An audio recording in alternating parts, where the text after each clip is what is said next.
Alrighty, so I think we're ready to rock here. So my name is Marcel Clouveau. I serve as the project director of Michigan Solar Communities with Great Lakes Renewable Energy Association. Welcome to Solarize Meridian. So here we are, this is my contact, and you'll get these slides after the presentation, so don't worry about trying to take photos or capture everything. They'll be in your inbox by tomorrow. So a little bit about GLREA. GLREA is one of the oldest nonprofits in the state working on the expansion of renewable energy, education, and advocacy and policy. Been around since 1991. Really a great organization. What caught my eye about it is not only do they do the educational piece, but they're actually installing. There's not a whole lot of environmental orgs that have the whole spectrum of the work, from educating people on it, working on the policy, and actually installing solar. So I became a member 10 years ago. We're a member-based organization. So if you're not members, please consider joining. It's what keeps us allowed to do in these events in Meridian and across the state. And you can just go to our website, glrea.org, to get involved and sign a membership. It's pretty nominal fee. So this is one of my favorite graphics. I always like to show this at energy presentations. It shows us what we're up against. This is thanks to the Lawrence Livermore National Laboratory, 2021 consumption data, but it's more or less still the same. And so what you can see here is the different sources of energy generation, their types, and what really stands out is, one, how small the solar line is. It's that yellow at the very top. So as we work to transition to a 100% clean energy economy, you can see we really got our work cut out for us. We really got to get that solar expanded. But one thing that is, I guess, hopeful in the energy transition is all this rejected energy, all this gray over here, that comes from fossil fuels. So you don't get that same rejected energy through heat loss that you do with renewables. So the transition is going to look different. The mix will look different, but these are our main buckets here. Most coal is coming offline by 2030. Natural gas is increasing. So the faster we can get renewables, they're the cheapest form of energy available, so we need to pressure our local utilities locally, but also utilities outside of our landscape to reject natural gas because it's a false solution. Is it on your website?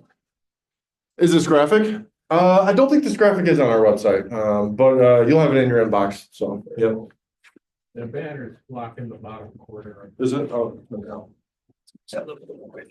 Yeah, we can block Dr. D here. So, right. Thank you.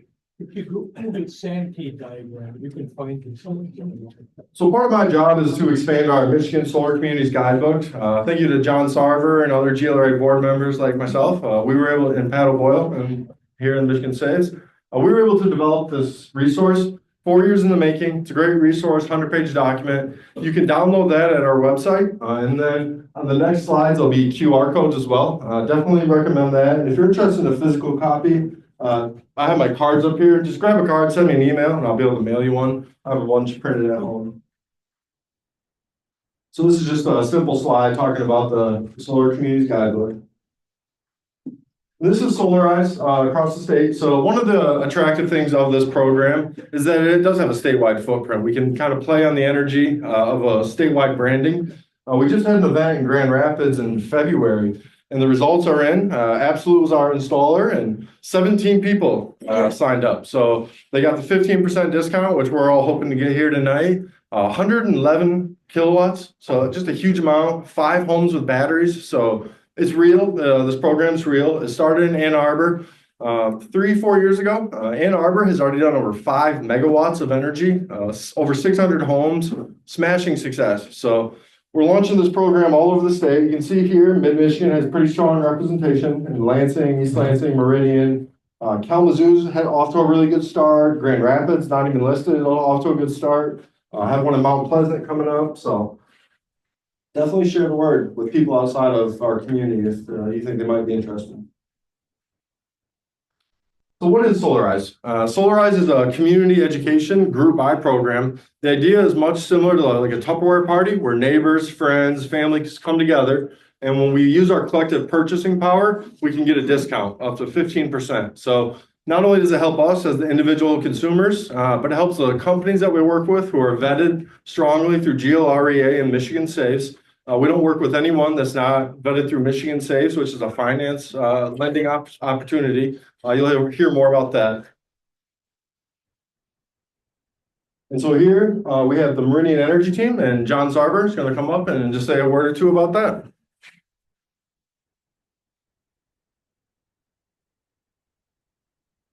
And thank you, John, for your lifetime of service here. Much appreciated. Yeah, well, thanks to everybody for coming out tonight. And I'm a member of the Meridian Township Energy Team.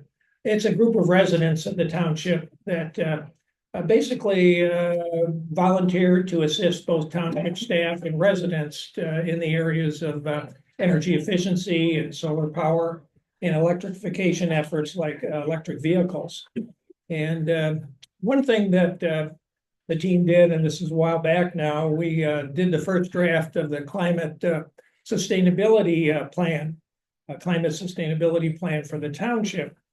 And we included in that a goal that the township would get 100% of its electricity for township facilities by 2035. And we're making good progress on that. You can see some of the pictures and some of these installations I'm sure you've seen around the township. One's at the Township Hall, the Service Center, South Fire Station, Marketplace, and the Public Safety Building. And there's another one planned for this year, the North Fire Station. So the township, we included in the plan this goal, and the township board has been very supportive and has moved along, I think, in a very responsible way, like trying to do one a year. But the township is very supportive of these community outreach efforts too, which the Meridian Energy team supports in any way that we can. Yeah, and the Meridian Township has been a great asset. They have a photographer in the back taking photos for us, and they pushed out this meeting to their email list. So one of the keys to this program is really working with local units of government. Really helps us instill confidence in the consumers and the company, and just the overall program that our townships committed to these efforts, to these issues. So next we're gonna have a solar story from Dr. Mike Zorokian. Really a good speaker, went through the process, you'll hear all about it here. And so, yeah, really thanks Mike for volunteering his time, come out and let us know about his system. Thanks, Marshall. I'm happy to do it. So, yeah, hi, everybody. Mike Zorokian. I'm a retired professor of medicine at Michigan State, internal medicine specialist.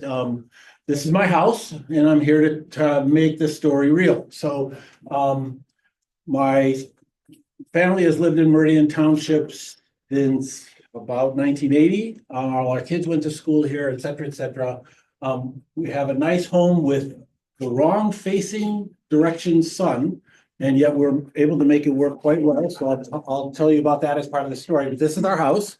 You can see it's nice and sunny, but that's facing east, southeast, which is probably the worst possible direction. It's also probably why you see as many panels as you see.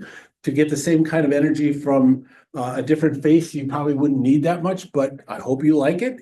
I think it's very pretty. It has a nice trim around the front, and it does the job. So where do I push? Yep, I got it. Go for it. Thank you. Just take the next slide. So let me just tell you our solar journey. Why did we pick solar in the first place? Number one, we wanted to decrease our energy costs. We had already made the transition away from natural gas to electric by getting a geothermal system. It had its own efficiencies, but it still used electricity, and there weren't any discounts coming from consumers' energy for our decision to do that. So we would be experiencing $700 to $800 a month electric bills in the winter, despite having done that. Especially if it was the kind of winter that you see up on the right. Those of you who lived here in 2013 remember this storm. And it also explains why we got the generator we got, that you probably also can understand. We wanted to have less reliance on the grid. As a physician, I wanted to be more environmentally conscious. My patients need to live into the future. Their children need to live into the future. There's lots of costs in terms of pollution and other illnesses, as well as the stress of heat. And so we had that as part of sort of a moral imperative for us. The 30% federal tax credit had come into place. And so we saw a great opportunity to get that discount. And so with that, we decided to go forward. I had no idea there was a thing called Solarize Meridian at the time we first did this. But our first experience with this was not great. We had a company that we ended up having to change out from. And when we heard about the Solarize Meridian program, there were 6 companies that were offering this opportunity. And we vetted all of them in great detail, given our experience with the one before that. And I'm a scientist, and so those poor people had to go through the ringer, sorry. But what we were looking for is cost, quality, reliability, sustainability in terms of people who would be in the community that we would be able to rely on in years going forward. And they've proven that to be the case.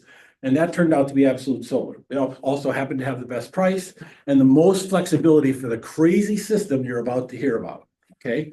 So we have actually the big 4 things you can have with a sustainable energy and a high reliability system that wouldn't go out, which is what they call medical grade. If you had a family member on a ventilator, this thing would not stop no matter what. So what we have is, of course, the solar panels you saw on the roof. We have battery storage in the basement, so lithium iron phosphate batteries. We have an EV charger in the garage and an EV. And a home generator that is natural gas, but is only a backup system in case all else fails. So, and it's linked in a smart method with the rest of the system, which is why if we lose power, unlike other generator systems, if you actually have to go to the generator, there's usually a 10 to 20 second pause. We have barely a blink in the lights. You can't tell and you don't lose power. So that's the craziness that you're going to see. It's also why our system is more expensive, yet you'll still see a good return on investment. Okay. So we went through the Meridian Education and Discount Program, and our installation to go live, once all of the paperwork was resolved with Consumers Energy, and there are some lessons learned from that, it really only took about 3 weeks to go from start to finish. So that part can be fast. The interconnect part for Consumers Energy can be the slow part, but there are ways to help minimize that. Okay, so our system today, so that's our house with north being that way. So you can see how not great the orientation is. Tremendous sunshine in the morning, in the afternoon until about 2 o'clock, and then you think it's going down, right? But that's why our panels are where they are. They helped us figure out where could you put panels to be productive? Is this a good decision for you? What kind of panels will be best? Where is it not worth putting them? And are you the kind of a house that will succeed without having to take down any of the beautiful trees that are around us? So we have a big capacity system, a fairly big house with all of the electrical things that we talked about. So we have 15 kilowatt capacity ourselves. And the batteries I mentioned to you, we have about 20 kilowatt hours worth of power in the basement. I'm this close to doubling it because we have a battery stack and you can just basically stack them on top of each other. And so we may well do that now that we have an EV. The EV charger, we could talk about later, but if you're going to get one at all, get a level 2 charger, which will allow your car to easily charge overnight. And during the day, if the sun's up, straight from the solar system, not even having to use batteries or anything else. We have this smart connection to our home generator, as I mentioned, and our power outage system response, if you want to call it. So we've had a number of power outages lately. They just have essentially not been noticeable to me unless I look outside and see that the rest of the neighborhood has lost power. So when possible, solar just takes over if the sun's up, right? If the sun isn't up, it goes to the battery. If the battery's drained, then the generator goes on. That's the only time I even know that something's different because I can hear the engine out there running. And if necessary, the generator will not only power the house, but it'll recharge the battery and let you try again from the battery, and it'll do that until the power comes back. So we are bulletproof. Unless a tree lands on our generator, we're good. So, and we also added an electric heat pump water heater. So we retired our old gas water heater, got rid of the natural gas, fossil fuel related CO2 to that, and got an electric heat pump. All right, so this is it in a glance. There's our solar, obviously. Here's our in the wild generator, as I call it, our EV charger. Here's our heat pump water heater. And this is the brains of the whole system, right? So sitting in the basement, there's the battery stack. here's what they call the inverter, right? Takes DC and makes it AC for the house. And that's it. Takes up a little bit of space, not much, and it works well for us. So there you go. So this is an animation from my phone on what our system looks like on a typical day when the sun's up. Okay.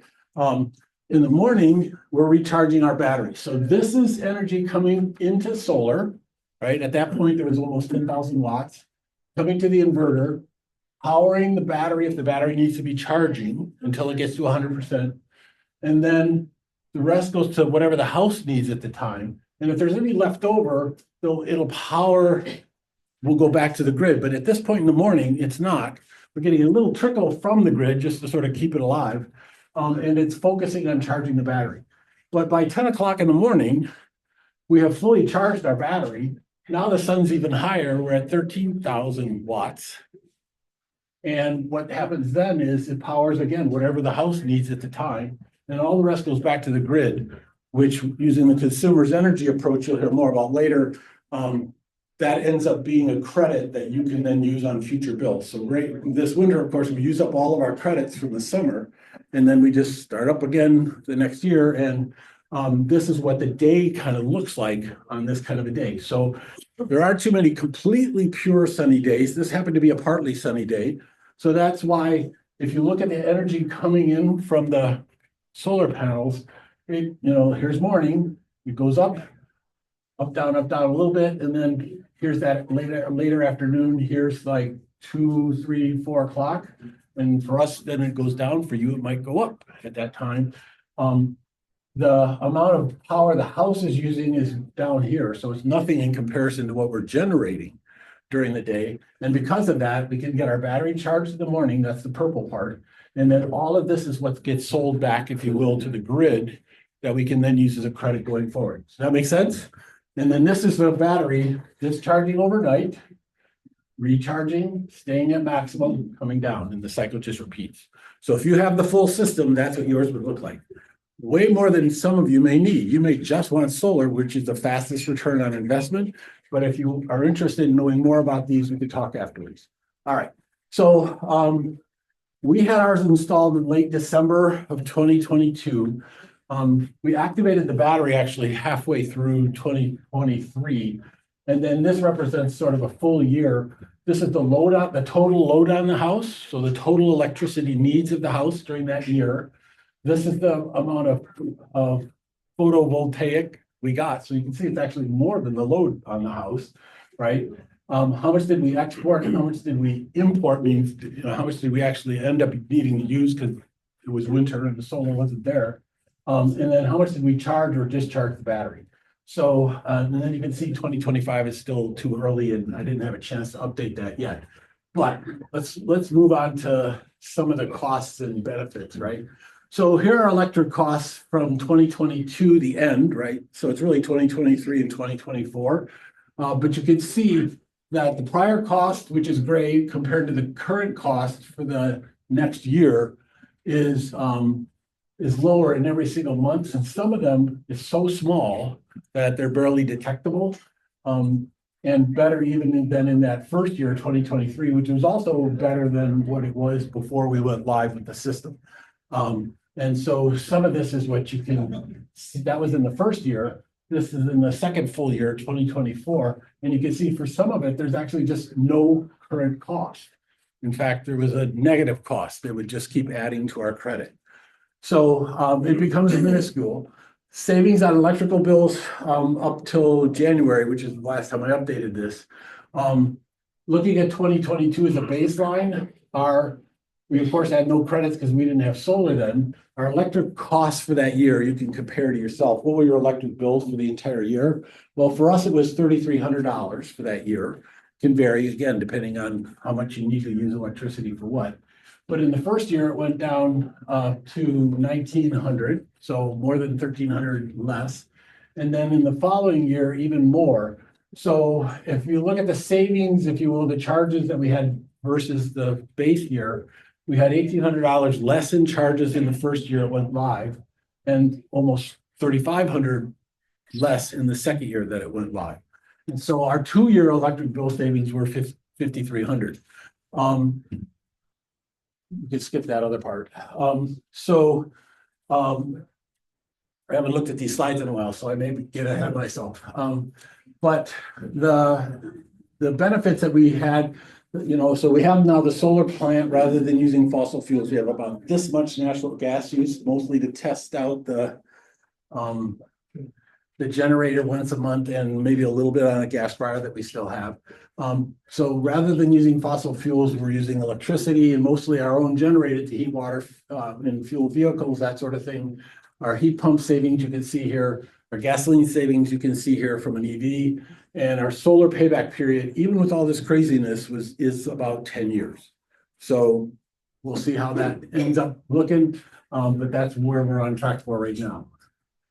All right, do I have anything else? No, so we're good there, yes. I was gonna ask, do you know, the savings you've experienced with the geothermal system? Yeah, in a nutshell, zero. Okay. And the reason is the rate that consumers charges, it drove us to what we were going to do anyway faster. Okay. As soon as I saw those bills, I said, I know how to make that bill essentially nothing, and that is by going to solar. So it's if the rates for electric were better, it would not be an issue. And there are some utilities that give you a discounted rate for your electricity if you use a higher amount and have a geothermal. That is not consumers. Okay, but you didn't see any energy savings cost switching from the gas to a geothermal? No, in fact, it got worse because of that, right? Natural gas was cheaper than electricity once you get up to that volume. Yeah. But once you're on the solar. But once you're on solar, Now it comes down. now I win instead of them. Exactly. So don't tell anyone, right? Yes. Like, when did you add that EV charger? Because somehow that would be much more than what you showed there in your diagram. I was in Ann Arbor with my EV Yeah. today. Just a round trip cost me about 50 kilowatt hours. That's more than twice what you have in your battery. Yeah, so, no, it's great question.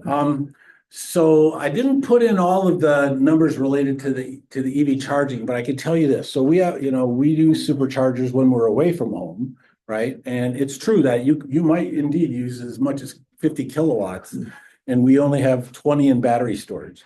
So the way we do our system is we do it as usually, since home charging is up to us, and as long as we're not drawing from the grid to do it, consumers doesn't know and they don't charge you. They have great rates if you agree to charge your car at night, but it still costs, right? But it costs about a third or less of what it would cost at an EV supercharger station. Oh, yeah. Yeah, so there's still that discount. But in our situation, you could see what happens in the morning, right? We're using 10,000 more watts than we need. And we have a battery that's full. We could charge our car during that time period and nobody knows the difference. It's completely free, right? And the battery still ends up fully charging by the end of that time. So that's part of how we did our calculation. This is only this end of the first year of our EV, so I'll have better data later. Yeah. Brent, we have a Generac 22 kilowatt system. So yeah, come on over if you need to. But I mean, it's. Yeah, so it's a whole house generator for sure, even with a geothermal electric system, winter or summer. Yeah. I had a question about having the generator in third backup. Would, in retrospect, do you think larger batteries would make more sense? Because our normal power outage is 2 days at best. Longest I remember. Yeah.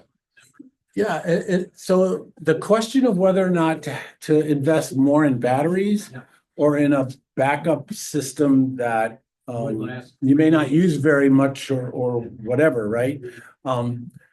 I would say that today and probably going forward for quite a while, the batteries are pretty expensive. So trying to get a good return on investment, even though the prices I think have come down 30% since I got mine in 2022, the return on investment for batteries is still such that I haven't yet doubled mine, right? Probably gonna, but I haven't yet. And the cost of a generator is comparatively low, and its ability to generate that kind of power overwhelms what you could get out of batteries unless you made a huge investment in batteries. So that matters. What geothermal is top for batteries? Yeah, and I was just gonna say that. Geothermal is tough than batteries. Tough on batteries, yeah. So a Generac is about $5,000 installed here in Okemos. And I bought 18K of battery for 6,200. Roughly equivalent. That's fine. No, that's good. No, Yeah, so I get it, I yeah. was just wondering. I get it. Going forward, So, was that recent? really need the backup generator. Yeah, so that's the math they can help you do as well.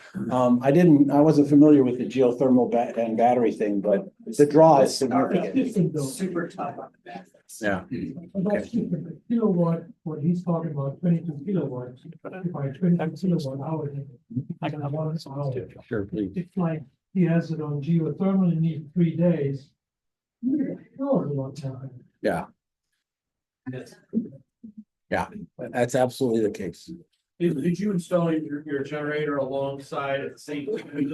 Yeah, it's a good, Before the solar. yeah, it's a great question. We 2013 was when we went generator time, right? And so we did that right away. We didn't do this till 2022. So they had the challenge of my demanding, I need something that integrates the whole thing. I want it to just blink at most. I want it to keep going. I don't want any pauses. I don't want anything else. It helped drive a little of the technology they use for me that they might not need to use for you. So that's worth keeping in mind, but yeah. Oh, a little louder. We will have time for more questions at the end, once Adam goes through his, pitch here, so let's try to save the rest of those. Yeah, I'll for talk that, all night otherwise. Just so we can. Thanks, Mike. All right, so yeah, we can get into a little bit more of that stuff, and anybody who has like specific questions about their house, if they already have a generator, if they want one, that is something that we do as well. We have certified electricians on staff, so we can install Generac generators to circumvent, any of those needs that you might have in your home if you already have it, or if you need it in the future. So that's something we can definitely help you out with in that event. But yeah, so I can talk a little bit about our company. I know the GLREA, Michigan Saves, they do a really large vetting program to kind of find the contractors that are going to be doing the right thing for the long term for folks like you. And, we started right here in East Lansing. Our founders met actually at MSU. They're both studying environmental law at MSU, and they were trying to change the monopoly of the system, the whole policy at large. And that's where this company came out of. They passed the bar. They were going to do this 20-year policy change. And they figured, instead of doing a top-down approach, let's look at a bottom-up, see if we can actually make some real change in real time. So that's where we are about 10 years later.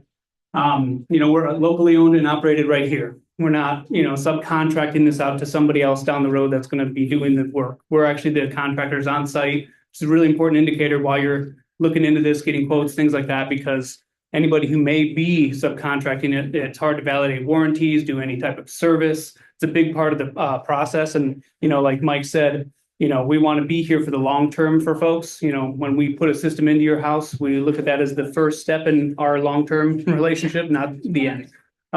So we're turnkey in that. That's what's big in what we do.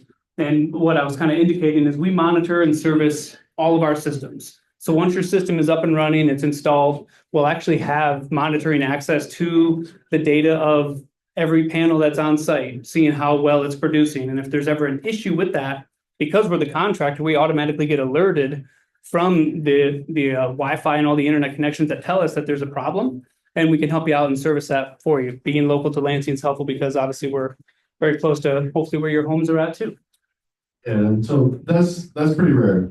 I work with companies all over the state, and I don't know any other company that can say that last piece where they're monitoring your panels. They're going to come out if there's a problem, and absolutely does it the right way. And so we're really glad to be a part of it. Yeah, thanks, man.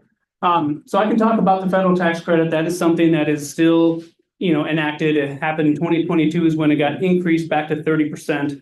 And so for anybody looking to pursue solar that has a tax basis, you're going to be able to achieve a 30% tax credit on that total project cost. That includes if you finance as well. So that is part of, solar, batteries, and EV chargers, depending on where you live, and any service upgrades for electric panels. I can give you a little bit of my story too, because I put solar on my house a couple of years ago. I had an old 100-amp panel in my house. It was just full. Our electrician's like, we can maybe combine some breakers, make this work. But if you're ever going to get an EV, get a hot tub, get a heat pump, get a whatever, that's going to add to your electric load. Let's add to this equation, fix this right now. I put a 200-amp panel upgrade in. added that to my solar project, and that all became part of what I could claim for a 30% tax credit. So it's a huge discount on basically any electrical upgrade. It's a part of the solar project. So that federal tax credit is available to anyone who has a tax basis. We can keep going there. As far as utility bill credits go, the way it works, most of you in this room are probably going to be on consumers energy. That's the majority of folks. Some people may be BWL. I'm fortunate enough to be on board Water and Lights grid over. I live in the Groesbeck neighborhood in Lansing. But what happens now for anybody who pursues solar, it's called distributed generation. Basically, that is the program of interconnection that happens with the utility company whenever anybody puts solar, any business, anybody has a grid tied system that goes into their grid. So what it becomes is essentially a credit ratio for the excess energy that your solar system is producing outside of what your house needs in that moment. So like anytime you're sending that excess energy out to the grid, you get credited for that excess generation. I wish it was a perfect little 1-to-1 ratio, but of course that's not the case. They want their cake, they want to eat it. It's unfortunate, but it's something that you can still achieve a credit for. And it's something that automatically happens on your bills, which is nice. So you don't have to do anything or do any math. I'm not sure, like Mike, you want to dive in deep in the weeds, you can. It's good to see all that. And a lot of the things that changed recently with policy is that they actually increased the amount of the total amount of solar that you can put on your house. Now they've limited it to 110% of your annual consumption, whatever your kilowatt hours is that you're consuming annually. That's the way it works. And whenever we put solar on anybody's house, we go through an interconnection application process with the utility company on your behalf. And then we'll actually figure out what that equation is to make sure that we can get that agreed upon through the utility company. They let you go up to 110%. And then at that point, anything beyond that, obviously, if you had like extra, like let's say you just bought an EV and that's not on the equation yet, there is a dedication they allow for that. If you've made that purchase recently, that's something we can look at with you if it's part of that electrical consumption. But we will submit all that paperwork for you if you do decide to pursue solar. Like I said, we're turnkey, so you don't really have to lift a finger. That's something we'll do to help you out. So with financing, I'll bring up our guy from Michigan Saves, Pat O'Boyle. Generally with financing, you can do it a handful of different ways. You know, cash is king. If you have the money saved up, which is awesome, that's the way to pursue it. Definitely, it's the most cost-effective approach. You know, I'm still paying off student loans, so I don't have the luxury of having a nest egg. So I had to get a loan through Michigan Saves for my solar system, and that's how I went about it. Of course, you can do HELOCs, home improvement loans, but Michigan Saves, Pat O'Boyle, he can talk better than I can about that for sure. Hello, everybody. Pat from Michigan Saves. So we are a nonprofit green bank, and essentially what that means is we can do financing for energy efficiency or renewable energy at your house. How many is it? Anybody heard of Michigan Saves? A couple. Okay, that's good. Sorry, everyone was one of the first people I met in this industry, as well as Adam's teammates. So we do projects every single day. So think your furnace goes out. You need to replace your windows. Energy efficiency, renewable.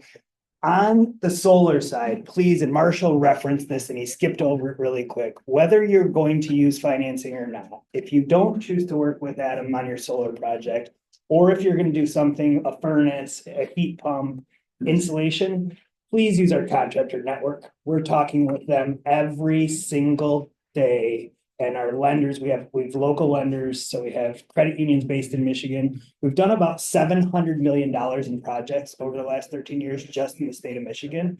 And the solar product is a little bit unique and geothermal would be the same way, where we have the ability to use, if you choose to use your tax credit, and Adam skipped over it a little quick, it's not free money. And some solar contractors out there say, John, you have a tax liability, so you're going to guarantee to get your 30%, and that may or may not be the case. You want to verify that. GLREA has a good list on the website of questions to ask your solar installer. I don't think you need to use all of them. I'd probably be annoyed if somebody asked me all of those questions, but you want to vet your solar contractor, especially because it can be sold improperly, and it's a very important, and we watch that. Using a trusted one like Absolute, we have several on there that are very good, but Absolute is definitely one of our good ones.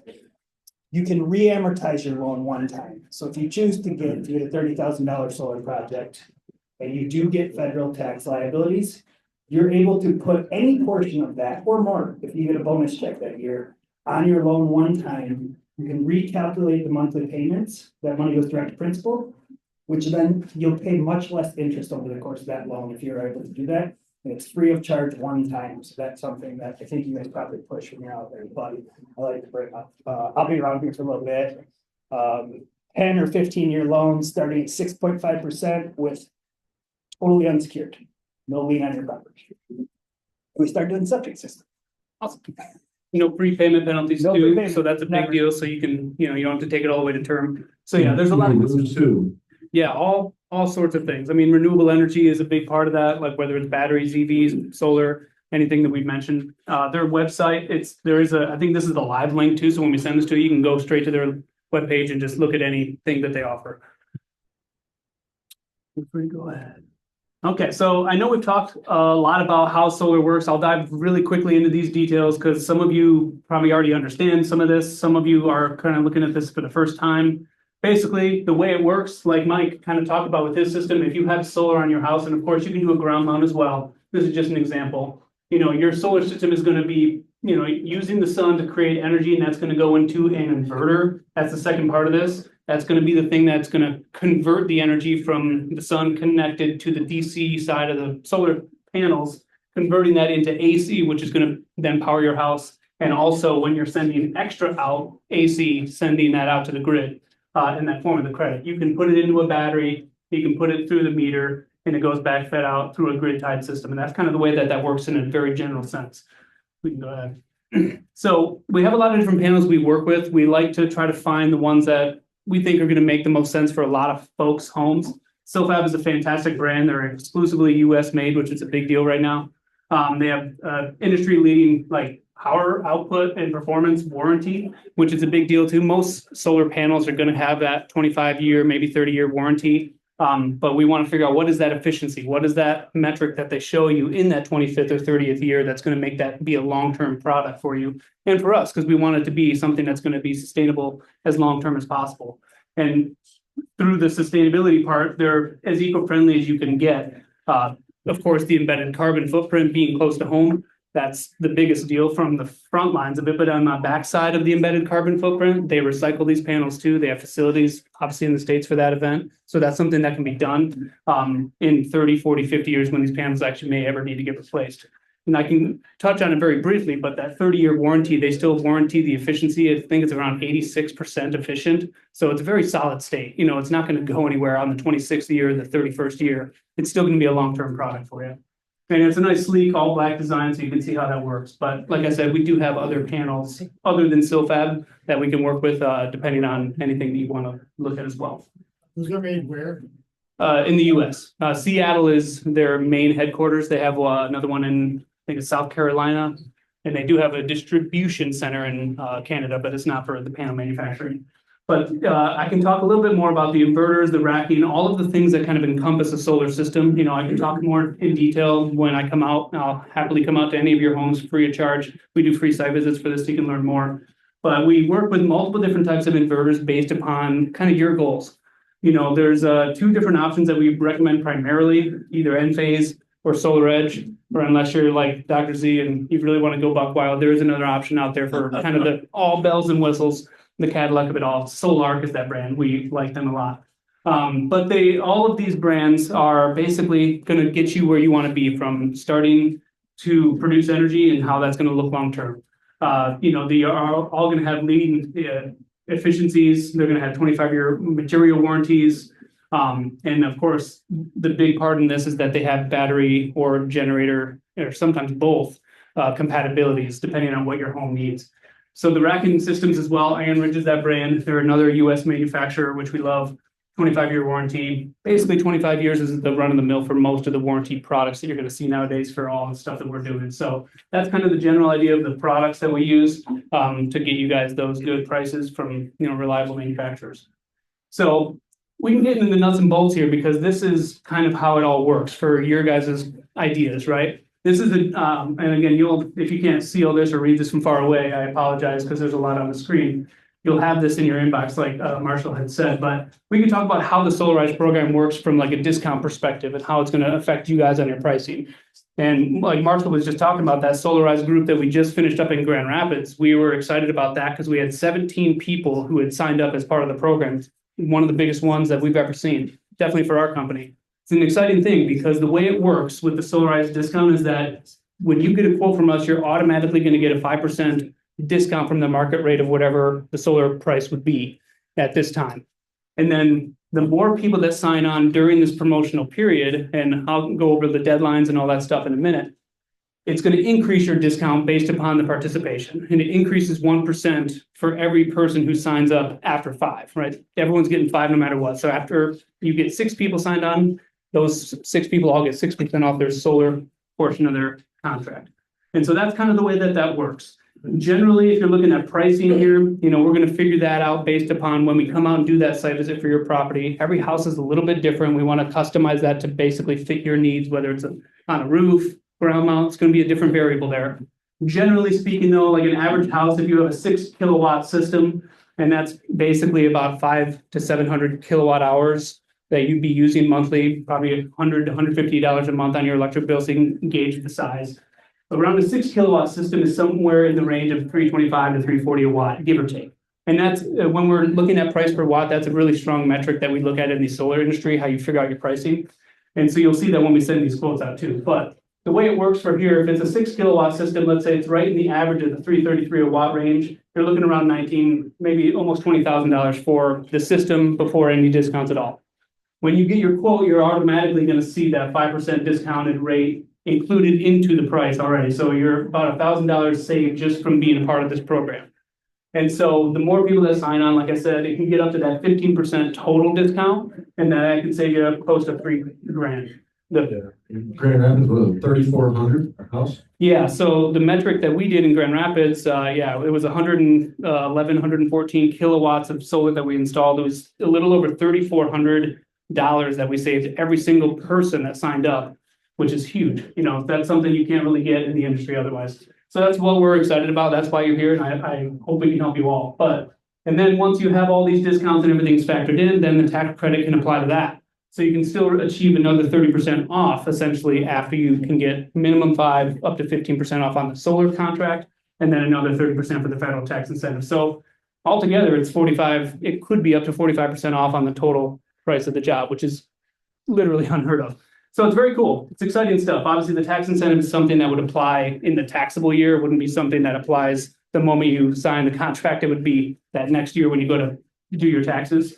And I didn't mention this before, but it can roll over too if you don't have that full tax liability in that year one.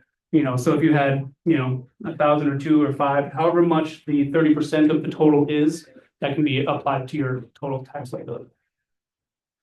These are just some examples of houses, and actually this one, nice example here, and someone in the room, this is his system right now. He's looking at potentially expanding the system, believe it or not. He's using more energy. He has an electric vehicle. We're trying to figure that out for him. It's a beautiful looking array though. We have a couple others that we've done in the past as well. This one we did last year in Lansing. This one was over in Bath. This one has a nice aesthetic trim on it. Again, you'll have these slides so you can take a deeper dive into how some of these systems look, and we want to make sure that fits your guys' house, obviously.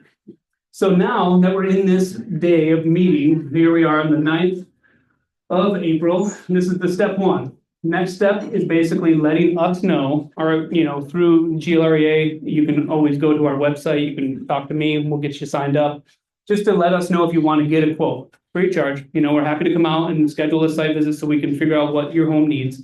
That's the first week. We just need to basically figure out if you want to get that quote. And then from there, it's another 2-week window, give or take, based on the participation. Obviously, it's a full room, so you can see it's going to be a busy program for me. So I'm excited for that. But it's 2 weeks at least for us to be able to get you guys those quotes, schedule those site visits, prepare everything for you so you can have all that information. So we're going to be setting that at the early part of May, give or take. And then another 2 weeks for you guys to review things. I know it takes time these are long-term investment strategies. The last thing our company really wants is to make this happen for you right now. But it is a good time, I will say, not only because of the Solarize group, the things that are going on in the world, tariffs, all that other fun stuff. We don't want to have to deal with that now's a good time to look into this because of those things that are implicating this for future events that shouldn't affect you guys right now. So going forward, the plan for the Solarize group is to be, at least right now, we have a tentatively deadline at the middle of May. It says May 16th is what we have for our Solarize deadline. That may get extended depending again on our participation. But what we want is basically figure out how many people are going to sign up by that time frame, and then we can get to that final discount for everyone. So when you get that quote, like I said, it'll be automatically 5. And then by the end, we update everybody's contract so you can see what was that grand total that everyone could be able to get off. And so once we finalize those discounts for all you guys, then we will be able to get you guys those updated contracts, then start the initiation with permitting, interconnection applications with the utility company, procuring the product, and then scheduling things out. Give or take, we're probably 4 or 5 months out on the actual install itself. So if that's something you're looking at as far as timeline, we definitely will be able to get you guys taken care of in 2025. We're in April, we're already looking at fall. So that's where we're at. But that's why, again, the timing is kind of a good idea if you're looking at doing this in the near term. But we can keep going here. So I guess really the only other thing that we need is your utility bill. This is going to help us so much because it helps us figure out what are your kilowatt hours that you're using every single month. And the reason we need to know this is because when we do our solar designs, we look at every single month and then we figure out how much solar can you produce in each one of those months to figure out what your offset's going to be for the grand total of the year. And moreover, when we do this through the utility company, if you do decide to pursue this, we have to have that information anyways because they limit how much solar you can put on your house, believe it or not.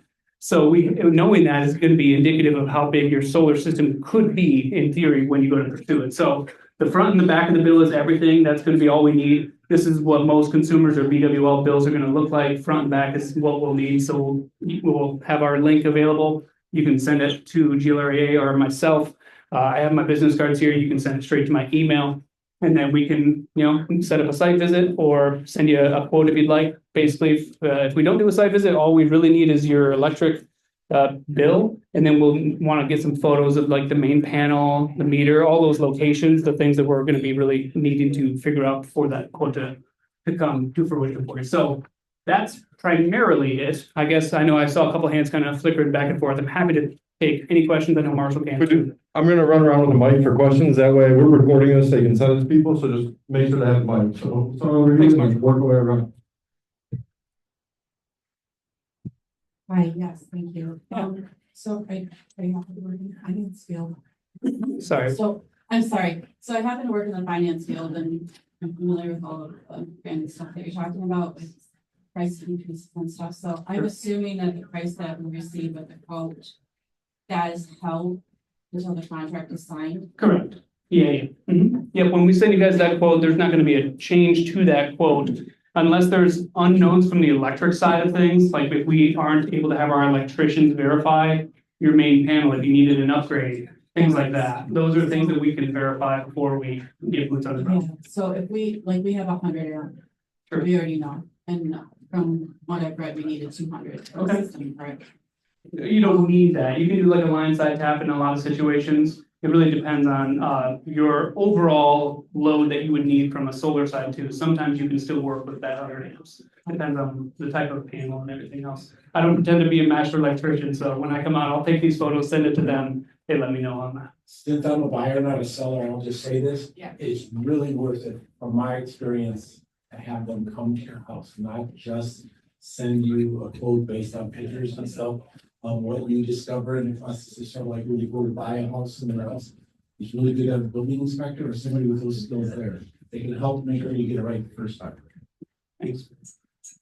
My question is about if you get all your solar installed and then make a decision to get a generator after the fact. Yeah. How difficult is it to integrate that if I choose a generator? Sure. Yeah, and that's no problem. And that's actually what we do for a lot of folks. We're looking proactively into a 3, 5, 10-year plan. Like, what is your solar system going to be? So that compatible thought is something that we're thinking about on the front lines. So that's something we can help out with definitely. And most of the inverters that I spoke on are going to be compatible with one or the other. The central inverter Solarize brand, you can do kind of batteries or generators. You can kind of pick or choose. With the Enphase model, you can do solar, batteries, generators. You can kind of tie all that in together. Same thing with solar inverters. Okay, so you do both Correct. after the fact. Correct. Oh, sorry. As far as the max load for like your electrical, Yeah, most of my stuff I have electric, but pretty minimal. Almost everything I have is natural gas. Like, Okay. you know, sure. so heat, everything, almost everything I have right now is natural gas. Okay. If, you know, say you go to solar and then you start converting things, even like you say, as far as Yeah. like heater, you know, his water. Expansion, right. You know, what is what's, I guess, the quick process as far as, Yeah. you know, going through that as far as upgrading to. Doing things, yeah, I mean, even expand, totally, and thank you for that question, because it's a really important one, you know, we get that a lot, and it's similar to the generator and battery expansions, we do solar expansions all the time for folks. And so the type of solar system we get on the front lines is also indicative of what's that solar plan, what's your electric load gonna be in a couple of years, are you planning on getting an EV? Then let's think about potentially wanting to offset more of that with solar someday. So you can make sure that, like, if it's an N-phase system, their microinverters are a little more susceptible to ease of expansion. You can kind of do more plug and play, if you will. When we go to do that, obviously we have to go through the utility company to grant the approval again at that secondary phase. But that's a big part of our job. I mean, 2024, it was around 30% of our clients were repeat that came back to us after we installed something for them. And that's almost unheard of in the industry. So that's something we can do, can help out with that. Yes, kind of to piggyback on that. Oh, I guess we got a mic. kind of to piggyback on that, you had mentioned like the electrical upgrades can be, get that 30% credit. Yeah. So like if we opted to swap out our gas stove for an electric stove at the time of the solar install, would that qualify? Not those types of things, like an electrical appliance isn't different than like a service upgrade. So like the actual main panel on your house is gonna be necessary for solar to exist on it, and sometimes those upgrades are a part of that. And so that's something that if you needed the main panel to be upgraded, that's something that is 30%. The like wires and stuff or like anything else is kind of secondary. This is a really great conversation, and it really speaks to the question of what might I do? Remember, we have this program between now and 2032, so all these tax credit things for anything that's part of this or expanding it is part of what you can then add on to, as long as it relates to this overall solar process. But it's exactly the way we thought about it, is thinking either behind what we already have or going forward. We actually have a little bit less solar than we could have, because to get all the way to even what we could have now would have required a second inverter. We have the biggest inverter you can have without buying another one, right? So we might do that again in the future, but if so, we're set up to be able to do that if we choose. And we're also set up to have that continue to be compliant with what it takes to get that 30% tax credit. So unless you go, there is no way on this earth I'm ever gonna have a generator, then you wanna make sure you have a system that can absorb that generator that you're thinking about in the future, or all of those appliances you plan to get. Our EV battery is kind of a good example. There was wiring that was definitely required, and our panel expansion decision was based on our master plan, if you will, for what we're gonna do. So that could all be factored into their decision making when they do the work. I'll just make one other comment. Some people really want to see it. So I do open houses, and people want to come out to the house and actually see what it looks like, or touch it and get electrocuted. So. Thanks, Mike. Yeah. Yeah, Yeah, please. so there's been much in the news about the Trump administration's opposition to the Inflation Reduction Act. Sure. So is there any danger of us signing on and then finding out we don't get the 30% tax rebate or credit? Well, we can't guarantee tomorrow, right? But what we do know, at least as of today, is that the 2025 budgetary guidelines have already kind of been set from a federal level. So for 2025 installations that would happen in this calendar year, you shouldn't have any issues with that. I'm really confident in that. Future years, I can't really predict much about 2026 and beyond right now. It's supposed to go till 2032 as far as the IRA is, enacted. And I will say that I think it's 21 or so House Republicans have kind of opposed this change. So it's going to be a harder pill. I think it's not. I don't think it's going to really change. They're trying to get rid of some of the grant funding and different things like that. But the federal tax credits is very different than anything that's on a grant level. Yeah, please. Explain to me why you want a generator if you have a reliable energy source like from. You know, like solar and with batteries as well. Yeah, Like, why would you want a generator?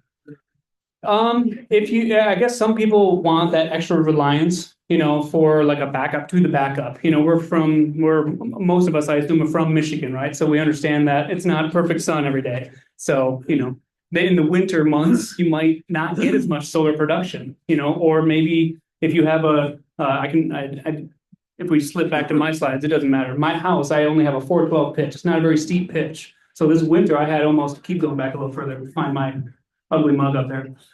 It shows my solar system, and in the winter, I didn't have as much production because there was snow just covering the panels for almost a month. We didn't really get that January thaw that we get usually in Michigan. So my panels they didn't produce like I wanted them to in the wintertime, and that becomes the issue for like, how does that charge the battery in those moments? And typically, those are when the worst moments happen in the harshest weather. So that's sometimes where you want to think about a generator as a circumventing idea outside of solar and just batteries. It can help you. And you were saying about this 30% tax credit, if you don't have enough tax liability in that year, say you can stretch it out another year. It rolls over until you use it, as long as the tax credit is available. Yeah, so Dollar wise, you can use it. Yeah, that year. correct. Yes. Yeah, you can, the tax credit fully rolls over until you're able to capitalize on it fully. Yeah.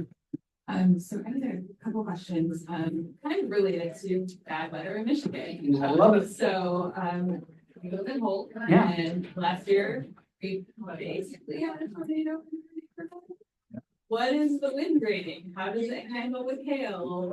Yeah. You know, how does, I mean, even just little critters, like we have lots of squirrels in our neighborhood. Totally. Underneath, how do we protect them? Right. No, it's a good question. I mean, so the question was basically like, what's going to happen in a hailstorm, a tornado? Like, how do we protect the panels? The short answer is that it's a homeowner's insurance claim that would have to happen on any solar panel warranty.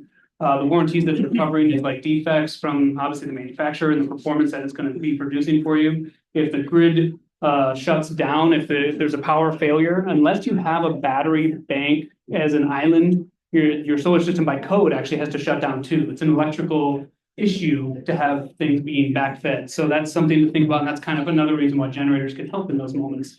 But to get back to your question on a handful of those little things with critters, like Mike's system, he has a trim that's kind of wrapping around his array. It's on the bottom and left and right of his array, and that kind of helps prevent that. As you can see my house here, I have literally trees right here on my house. And I don't know if it is there. There's a little bird feeder right there. So I have a lot of critters all around my house, and I have yet to see someone building a little nest underneath. I almost did this kind of strategically. I didn't put trim underneath mine because I kind of wanted to see underneath to see if there was ever anything debris or whatever coming in. Some people just want to mitigate that. And that's an option too. So you can go both ways in that. We offer that. Iron Ridge is a brand that works with not only the racking structure, but it is going to be the same type of product that's for the trim. And with Iron Ridge, they do UL listing, testing, certifications for wind resistance, reliability. I think it's like 130 mile an hour winds. You'd have to double check me on that because I'm not sure if that's the exact wind rating, but they do make sure it's, fire tested and all that stuff too, outside of just the wind and the storms. Yeah, I know the recent storm we had, I was in the basement, so I can't swear exactly, but I heard the hail hitting and nailing. That's tempered glass. Yeah. So I've even been up there trying to do stupid things like clean it with something that's metallic and heavy, and I banged it off the thing once, it didn't touch it. But Yes. full disclosure, so it's pretty tough glass, and if you saw the bolting, what they call the racking system that holds that in place, if the roof comes off, there's no guarantees. I'd be surprised. Yeah. You can have bigger fish to That's fry. the roof comes off, I have to take the rest. So in our experience, we've had, we've done just under $100 million in solar projects. And if you do a project with Michigan Saves and you don't like your contractor, you call and complain. I've had only the Davidson hailstorm of last year that I have hail complaints in 7.5 years that I've been dealing with solar. And they're rated for hurricanes because some of the places that they're used the most with the same racking that these guys are very similar, are Puerto Rico, are the Virgin Islands. Like Dade County, Florida. Yeah, right. So that's a, Yeah, they're gonna be there for you, is the short answer on that, but yeah, any, I can give you my. Yeah, Marshall's running around, love it. Yeah, you got a mic? Yeah, I have a couple of questions. The panels themselves, they're in line. If one fails, is everything down the line failing, or is it just that strip? Yeah, it's individual panel level monitoring and production. So the way that either inverter works now, you can have individual panels functioning. And so if one's covered by snow or covered by a branch or just clouds in the sky, it's not gonna affect the next one, no matter what. Yeah, and you'll be able to see that on like your app on your phone, your computer. Once it's up and running, you'll actually be able to see in real time, what is every single panel doing for me right now? And it tells you that, so it's kind of cool. It lets us know. Okay, and then how does the solar array on your roof, how does that affect, the lifespan of your roof? Your shade, you need, some sort of a moss growth or something underneath it. What is the effect of your roof there? What we have seen is that it doesn't damage it further than what the natural world would do. If anything, it might help it because it's stopping, the sun from baking on it. It creates like that barrier to entry. So we've seen it actually help in a lot of situations. So that's where you're going to be looking at how old is your roof? And that's a big part of a lot of people's questions, like how old is that? When should we go to replace that? Or do we want to replace the roof before we do solar? That's something, if you're in that like last couple years of the roof's life, that's not a bad idea to look at that kind of preemptively. Of course, we can schedule that and coordinate with the roofer if it's right in that timeline of like, you're getting a new roof. We want to make sure the solar's right after that, obviously, or as soon as we can after that. And But- one last question. Yeah, no problem. And then is this racking system, the solar system, able to be moved to a location? I know right now my roof is not ideally situated, but I have plans in the future in the next few years to build an outbuilding. And in that outbuilding, I have control over what direction the roof is facing. Sure. And so is the system able to be moved and damage repaired? Technically, yes. You can move it if you want, but if it's like a shingled roof and we're putting penetrations into the roof, you'd probably still have some of the racking material there unless you want holes in the roof, which we wouldn't want for you. So we want those things to be secured and adhered as best as possible. So technically, yeah, you can move panels. More than likely though, as electric needs and demand increases, that solar system is probably going to be good and you might just need more solar in 3-5 years or whenever that comes to fruition. So I would say it's probably a better bet to look at what you could possibly add to the equation as opposed to moving things around in the long term. Probably. Yeah, no problem. And I know you had your mic. that roof shouldn't be included in your 30% that you pay. Oh, if it needs upgrading? Yeah, the roof does not qualify for the. Oh, okay. Yeah, That was gonna be. It's Unfortunately. sold that way though. yeah. Okay, so I live in Okemos. Yeah. We have a neighbor who just put solar panels on his roof. The homeowners association definitely harassed him about this. And I wonder if you could, who basically said, oh, it looks ugly, it's gonna reduce the values of our homes. Yeah. And he was definitely harassed. And so my question is, can you talk about that and what are the state laws or the laws about putting on solar panels when you have a homeowners association? Yeah, no, that changed recently, and you shouldn't have an issue with any HOA anymore putting solar onto a property's roof. Now, if it's in historic district, that's a little bit different. I think it's House Bill like 502 or 520. I forget what the number is, but it's one of those House bills that actually happened recently that shouldn't allow any restrictions from an HOA. I'm sure people can say what they want to say. It's unfortunate they got harassed, but they don't have any jurisdiction anymore over like someone being limited if their, best facing solar production is on a southern facing roof. That might be, where you're going to be getting the most exposure to the sun. So short answer is they don't have any jurisdiction over that anymore. I mean, in this case, it was, the solar panels were facing the road and they were harassed. It makes the house look ugly and therefore. So could I? Yeah, please. So do I. I'm a board member of our homeowners association. I worked with the legislator who proposed the bill that passed into law, saying homeowners association, residential solar, you have no ability to dictate the appearance. Now, you may have some appearance looks that you can try to accommodate, that's called being nice. But by law, there's no obligation to do that per se. The historical districts are a little different, so you want to check into that. But if you're a standard Okemos person like I am, all the homeowners associations can act is ask. They cannot interfere. And in fact, we want to remind them of that under penalty law. But that was just last year, right? It was last year, yeah. Yeah, So it's a very fairly new. It just- You said you just got it, so. Yeah. It happened, I think, it was like August or so of last year, because there was people actually that were in an HOA, learned about this, had an issue because of the HOA, and then the moment that Gretchen signed that bill that changed it, they called us the next day and said, when can you get out here? Because now they can't stop us essentially. So, yeah, we've helped folks for that in many ways. Yeah, please. What's the percentage cost for like racking in the yard, like having a whole yard? Oh, like the difference in cost? Yeah. Depends on how far away we're going, right? But generally speaking, you're probably gonna spend an extra couple grand on just added labor costs, trenching costs, material costs we have to build a structure as opposed to something that's already built if it's on the roof. So depending on how big of an array it is, you might spend $1,000 or $2,000. If it's a big array, you might spend $4,000 or $5,000. It just really depends. And then you work with like, if I were to trench it myself. Unfortunately, no. We want to be the ones doing all of that work so we can validate it, warranty it. We have workers' comp and all that, and we can't. Unless you want to work for us, you can come on in, we'll get you an application. So what impact does solar project or solar installation have on property assessment and property taxes? Yeah. Value. Another great question. Yeah, I mean, legally, that's another one that they can't change your property taxes based on the fact that you're adding this asset to the home, which is a huge win in the solar world. When you go to sell it, that becomes a new asset, right? That does get property tax to the new buyer. But for you as a homeowner, that doesn't become an added value to the home that you have to get property taxed on. Yeah, so the thing about.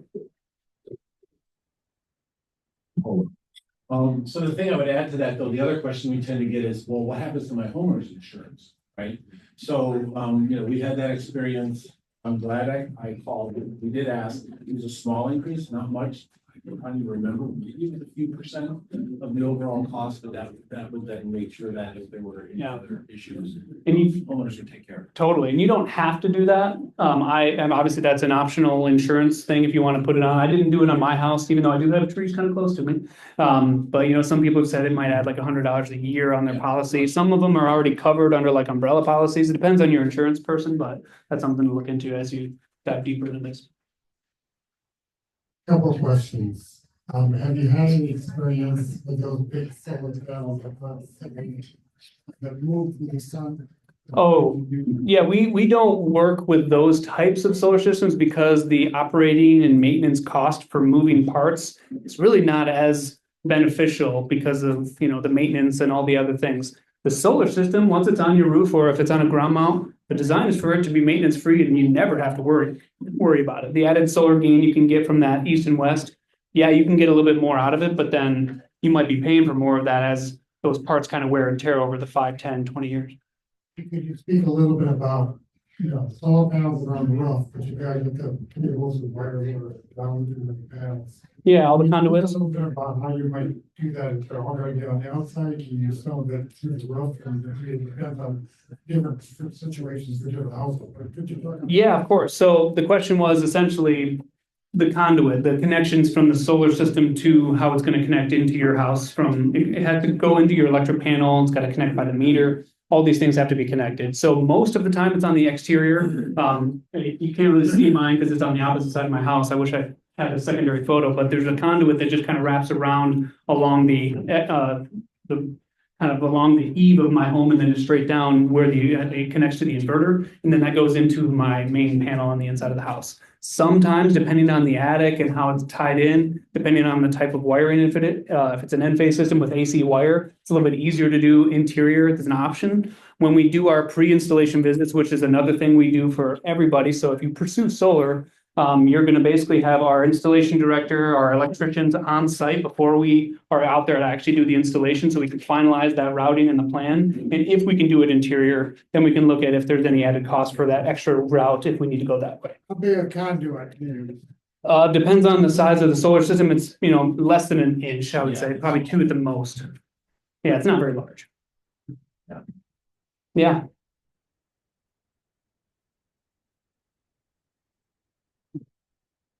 The current limitation that you set of 110% that consumers powers or whoever your energy provider. Yeah. Is that defunct if you decide to have enough panels to be off grid with battery backup? Do they allow you to disconnect from the grid, in order to maximize your? So, I mean, if you're gonna have a grid tied system, the limit's 110. Going off the grid is a lot harder than most people realize. I get those calls almost daily about like, I'm done with the utility company, and I applaud them and thank them and wish I could help them. Because we want that too. We want you to be as independent as possible with this. That's the whole point. But losing the grid, unless you're willing to really fork it up as far as solar batteries to make sure that that is going to protect you, or at least give you the energy in the evening hours, which is a long time, by the way. You have to make sure that your full load is calculated, and that's a lot more than most people are willing to put up into the investment side. And most people aren't really willing to live on candles and fire and third world, once you have hot water and showers. So yeah, it's harder to go off the grid these days, but it's not technically impossible. It's just, they make it very tricky. That would not apply, the 110. Yeah, it's 110%. That's the limit, no matter what. If you're Consumers, PWL, you will go higher. they're a little more flexible, I will say, yeah. But DTE consumers, they have a hard line in the sand. It's 110%. BWL. Clark, got a couple more questions. Just want to be conscious of people's time. I just wondered if that had changed. I just wondered if that had changed recently in the last 2 years. Yeah. It was last February, I think, is when that rule changed. It was 102.9% was the threshold, and they added that now to 110. And another part of that bill that changed that is that your crediting from the distributed generation side is not just crediting your energy charges on the bill, it's now crediting all of the charges, which is a big bonus for a lot of you that pursue solar. Like it helps out, bang for the buck for sure on the back end. On the credit side. I have 2 questions. One is there an upper limit for the, like the 30% tax credit as far as income level is concerned, like No. for the EVs? Yeah, there's no limit on the solar and battery tax credit. With the EVs, I think there actually is. And with the EVs, it's location based, and I think it's income based as well. But with solar and batteries, there is no limitation on how big you can go. And if you did a secondary solar system or added batteries in 3 years, you can also claim a 30% tax credit on a secondary installation. The other question was, how, you said 110%, and then you get credit for, exchange for what you overproduce in the summer. Yeah. And then what you need more in the winter. What is that fraction? It's not 100%. Right? You mean like as far as the overall bill savings? 10,000 kilowatt hours in the summer, you withdraw 10,000 kilowatt hours in the winter. Right. How much does that cost? Oh, that's hard to say exactly what the cost would be, but as far as like, if you were to max out your available offset, let's say it's 110% is that threshold and you get as close to that as possible, your bill savings on average is probably gonna be about 80-90%. 80 to 90 probably if you're maxing that out. That's a fraction I was asking. Yeah, By the way, it's really almost impossible to get off the grid because with solar, in the winter, you produce maybe 30% of what you get in August. right. Yeah, we love So you Michigan, need to but spec your system for the winter, and then what do you do with it? And with the energy in the summer, you have to just switch your solar to the grid. Very costly proposition. So, yeah, I mean, those utility companies, yeah. they made it seem like they suck the blood out of us, but they have to fight with that, okay? So it's. Oh yeah, there's a big duck curve there. I mean, there's a whole thing, and there's a reason why. Obviously, one of it's like they don't want to be rendered useless by everyone having solar on their house and no need. But like you said, there's a lot of demand out there, and Yeah, and we don't really have a duck curve here in Michigan that we fight with. If you live in California, you can actually get negative feed-ins for some time because they're so oversubscribed that they get more solar energy than what they can offer. Right, yeah, luckily, yeah, we're in Michigan and the utility rates are not that great, so that's why this is so beneficial, having solar on your home. Because what you're being charged for your electricity right now comparatively to the sun rising, which is free, that is a big difference. Really the only downside to putting solar on your house is paying for it, and everything else is a plus. And I know we have to end, so we could stay after, but a couple of quick comments. This year, my thermostat said it was 7 degrees colder on average than last year during the winter. It was definitely snowier. My electrical use was 250 hours more of electrical use on my thermostat than last year. So that whole notion of, even if you prepare for what you think will get you off the grid, what you'll find is that unless you can prepare for extremes, you may still not have what you need. So the best investment is, plan for the expected, deal with the extremes as you need to. It won't happen often, but it'll happen sometimes, and deal with it that way. The other thing is, I keep a spreadsheet of every single hidden and not so hidden cost from consumers' energy. Unless something has changed in the last 2 months, we definitely do not get 80 to 90% back. We might get 50 to 60% back of that. So you just have to prepare for what it is. They have so many fees, distribution fees, also yada, yada, yada. The good news is they do give you dollar for dollar back what they sell pure electricity to you for, you sell back to them at that rate. They just have all these other fees that we should continue to battle because they're probably not justifiable, at least for some of them. Yeah, there's a lot of things. BWL is a little different in their rate structures. The BWL is very similar now to like consumers DTE. They have like time of use rates, like on peak and off peak times. But as far as the solar generation, it's the same idea, as far as like how you're getting credited on your accounts. It's very similar. They have a fluctuating rate. It does change based on there's electric data that they use nationally. It's basically what is the going rate of gas prices, electric prices on a regional scale. So they look at different rate structures. They have different types of credits in that. But that's automatic into your account. And so if you're getting 50 to 60% of the rate that you're getting back from the excess energy that you're generating, which is probably about what you're going to get, if you send them 100 kilowatt hours, you're probably going to get about 50 or 60 of that in credit form, whether or not it's BWL, consumers, DTE, it's about the same right now. One final thing that we didn't mention here, if you are BWL, I don't know if anyone in here is, you can get $2,000 back. So they'll give you $500 per kilowatt up to 4 kilowatts. So that's a really good thing BWL does do. Yeah, they offer a rebate for solar. So we're going to wrap up just and honor anyone's time here, but we'll be hanging around here if you want to ask individual questions. Feel free to email Adam, myself. You'll be getting an email tomorrow with a recording of the slides, the video, and any other information. Just feel free to reach out. Thanks so much for coming. Thanks, guys.